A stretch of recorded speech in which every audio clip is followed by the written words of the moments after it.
one pair of diamonds, one Saudi crown prince, one yacht memory that refuses to stay buried, and a royal fairy tale now cracking under the weight of what was never explained. Yes, I recall the Duchess of Sussex, Meghan, joining us for a memorable evening on the yacht a few years ago.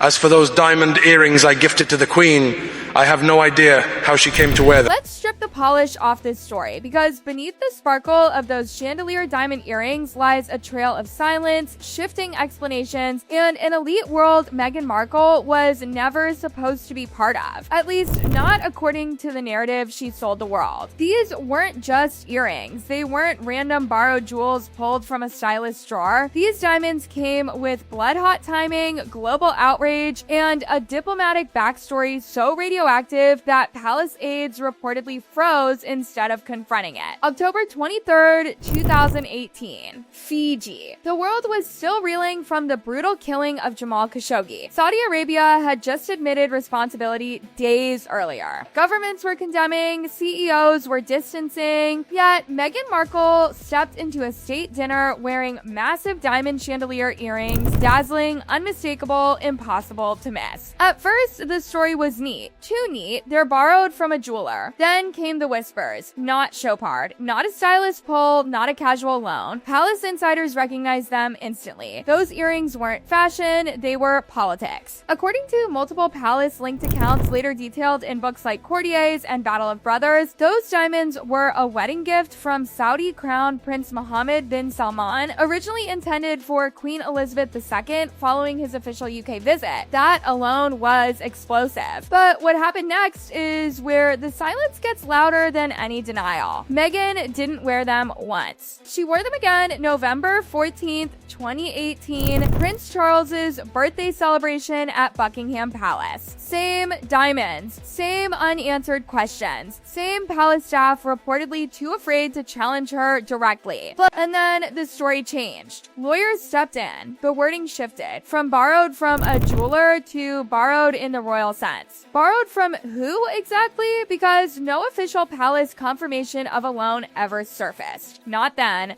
Not later, not ever. And now, years later, the man who allegedly gifted those diamonds has reportedly dropped a detail that detonates the entire timeline. According to resurfaced claims attributed to Saudi Crown Prince Mohammed bin Salman himself, those earrings weren't just a diplomatic formality. He remembers Meghan personally, from before she was royal, before she was famous, before she was just a struggling actress, a yacht, an evening, a memory that doesn't fit the public story. Sources say he recalled hosting Meghan on his yacht years earlier, long before Prince Harry entered her life, and expressed confusion over how a gift meant for the Queen ended up worn publicly, retained for years, taken to the United States, and allegedly altered into another piece. Let that sink in. A diplomatic gift intended for the monarch, borrowed indefinitely, relocated abroad, possibly remade. That's not a misunderstanding. That's a breach of protocol at the highest level. And this isn't coming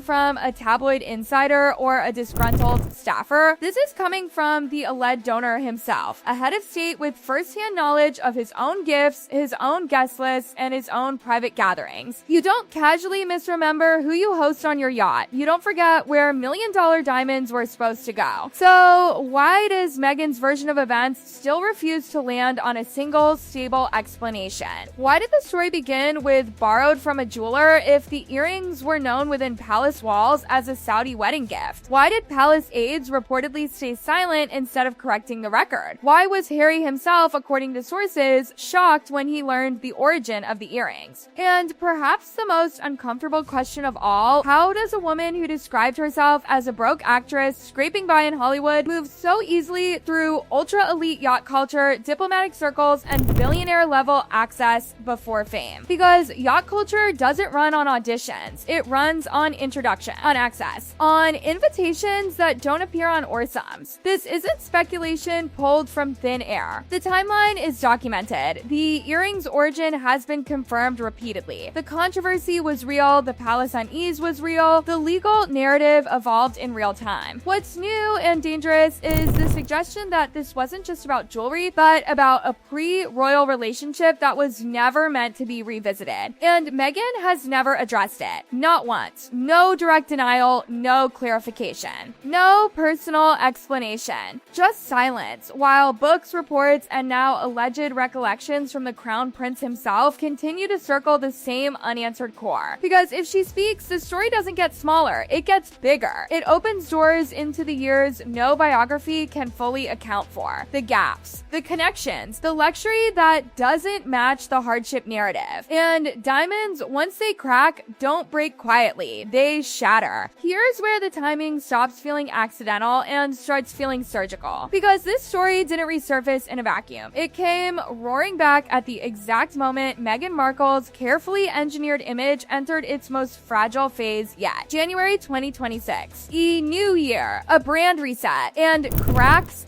everywhere. Meghan's lifestyle empire, the one built on warmth, authenticity, homemade goodness, and gentle living, was supposed to be her redemption arc. Jams, honey, candles, curated domestic bliss. The Netflix-backed vision of calm control and earned success. But whispers began leaking that the shelves weren't empty because everything sold out, they were full because everything didn't. A website glitch reportedly exposed rows and rows of unsold inventory. Critics pounced. Analysts raised eyebrows. Suddenly, the question wasn't, is this brand aspirational? It was, is this brand real? And right as that doubt spread, so did the diamond story. Because brands built on authenticity don't survive unresolved pasts. At the same time, Meghan's personal life was quietly unraveling in the background. Her father recovering from a devastating medical crisis overseas. No visit, no public reconciliation, just carefully managed distance. Critics saw coldness, supporters saw boundaries, but the optics, again, didn't align with the compassion narrative. And Prince Harry,